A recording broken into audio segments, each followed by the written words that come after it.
rencontrez dans divers, donc voyage dans le temps, vous rencontrez divers personnages de la Warner, Sam, Elmer ou le Martien. Euh, Dommage, il aurait mérité d'être un peu mieux fait. Voilà. Ensuite, on va passer sur un lot PS2. Donc j'ai trouvé ce lot, c'est 2 € le jeu. On va commencer par le Worms. Donc j'en avais déjà trouvé sur PS3, PS2. Et celui-là, c'est Worms for État de siège. Donc j'aime bien ces jeux de guerre tactique assez drôles parce que vous incarnez des vers de terre, donc au tour par tour. Hop, là ils reviennent sur un peu différentes parties de l'histoire. On peut voir Rome, l'Égypte. Toujours assez drôle d'y jouer à plusieurs, parce que vous pouvez jouer jusqu'à 4 joueurs. Les Worms, c'est excellent. Quand vous en trouvez, prenez-les. C'est bien d'avoir ça pour jouer à plusieurs. Surtout qu'il n'y a pas besoin de 4 manettes, parce que vu que c'est du tour par tour, on peut se passer les manettes. Et ensuite, j'ai trouvé 2 jeux Harry Potter.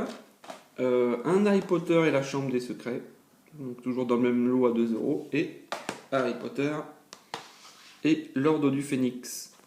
J'aime bien ces jeux, j'ai déjà pas mal d'opus, il doit me manquer, je vais essayer de me les avoir tous, il doit me manquer les reliques de la mort, première partie sur PS2. Je sais que les premiers jeux étaient beaucoup plus intéressants que les derniers. On peut voir quand même qu'ils respectent la saga, parce qu'on peut voir sur les premiers, c'est plutôt un design un peu plus enfantin, un peu plus cartoonesque. On peut voir sur la jaquette que les derniers. Comme dans la saga, en fait, on voit que la vie d'Harry Potter est un peu plus sombre sur les derniers jeux, sur les derniers films, pardon. Et donc, ils respectent bien ça dans les jeux. Donc, ce petit lot à 2 € chaque jeu PS2. Ensuite, je vais passer à des cadeaux qu'on m'a fait.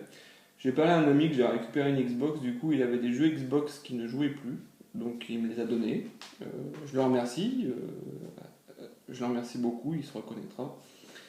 Et il m'en a passé 4 jeux. Je vais commencer hop, par le premier, Shadow the Hedgehog sur Xbox. Du coup, vous incarnez non pas Sonic mais Shadow, un personnage qu'on a pu découvrir sur Dreamcast dans Sonic Adventure 2. Donc là, on en apprend un peu plus. Voilà, c'est pas aussi rapide qu'un Sonic et pas la même jouabilité. Mais c'est assez intéressant d'en découvrir plus sur ce personnage assez mystérieux de la saga. Ensuite, il m'a donné un SXX3, donc un jeu de snowboard. Ça, je vais pas m'attarder dessus. Un Rainbow Six 3 Black Arrow. Alors, par contre, ça, je suis vraiment pas fan des FPS, mais bon, vu qu'il me l'a donné, je vais essayer de jouer. Je suis vraiment pas fan de ça. En plus, apparemment, les Rainbow Six, c'est pas dans les meilleurs FPS. Et ensuite, un bon jeu de baston, un Dead or Alive 3. Bon jeu de baston, donc graphiquement assez sympa. On peut voir. Hop, avec les musiques d'Aerosmith, donc c'est le genre de musique que j'aime bien. Donc ça va bien, qui vont bien avec les jeux de baston d'ailleurs. Voilà, un Dead or Alive 3. Hop.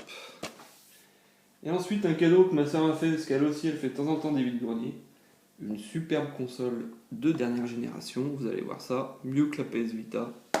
Un Brick Game, dans un état assez parfait. Non, je rigole, dans un état de décomposition.